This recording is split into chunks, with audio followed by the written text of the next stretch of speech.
Time now for Sid 6-0. This is where I get 60 seconds to talk. Start the clock, please. Here's what's on my mind this morning. When Kyle Lowry decided to leave the Toronto Raptors in August of last year, he wanted to go looking for another NBA championship. He was a massive part of the Raptors' success back in 2019, as we know.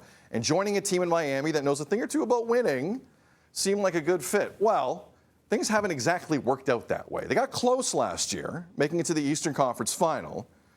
But this season, the team and Lowry are seriously struggling. I know it's early, but it's not good. Miami's 1-3. Lowry just can't find his rhythm. He's shooting well below his career average. That included a 1-for-8 against the Raptors the other night. Watch this. Nope. And he's shooting well below his career average from three-point land. What makes this even more interesting is that this poor start follows an offseason which saw Miami team president Pat Riley criticize Lowry for his conditioning. Quote, "He's definitely going to have to address that," end quote. Lowry wanted out of Toronto.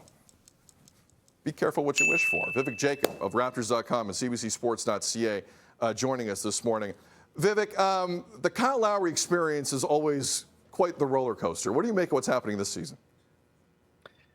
Honestly, I'm not going to read too much into it just yet because it is so early in the season. I mean, the Raptors, we know they're supposed to be a weak three-point shooting team, and they're in the top 5 right now. There's crazy things that happen in the opening week, but it is a concern to see Kyle Lowry start like this, and it's definitely something to monitor. Obviously, his numbers were down last season, and now they're even lower this season. And the thing that concerns me is when you see him with the ball in his hands, he's not able to play with any burst. You were so used to seeing him move the chess pieces around and manipulate a defense. And right now he's not able to do that. So that is definitely a concern for Miami. I mean, you go back to the offseason. That quote, Vivek, I mean, you've covered Kyle. I've covered Kyle. The one thing I think most people can agree about Kyle Lowry is he can take things personally. Look, I can take things personally. We're human beings. I get it. But I've found in the past little things can set Kyle off. When you have a team president calling you out on how in shape you are, how do you think he took that?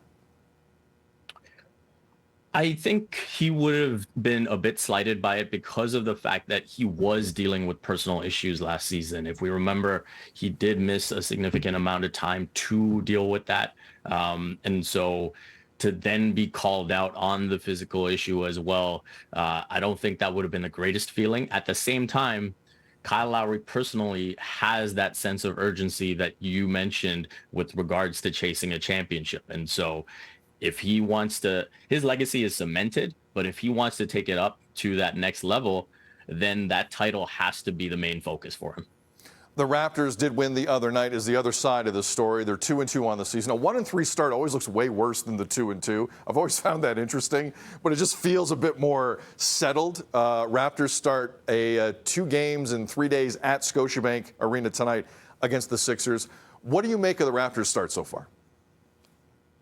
I think it starts and ends with Pascal Siakam. He's been absolutely incredible. When he's playing at that level, the Raptors can go up against anyone. And you look at Scotty Barnes, that's obviously an injury that concerns you. But beyond that, I think everyone is playing around Pascal Siakam, and he is playing legitimately like a top 10 player. Yeah.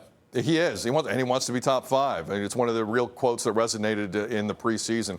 And I mean, once upon a time, I looked at Pascal and said, I don't know if he's the guy. He's talented. I don't know if he's the guy. Twitter has asked me to apologize every day since, but I'm still not going to apologize. But if this is the bar he's setting, Vivek, you're right. Raptors could be onto something here in a big way. Vivek Jacob, great stuff, man. Appreciate you. Have a good one. Thanks so much for having me. Follow him on Twitter. He's a great follower.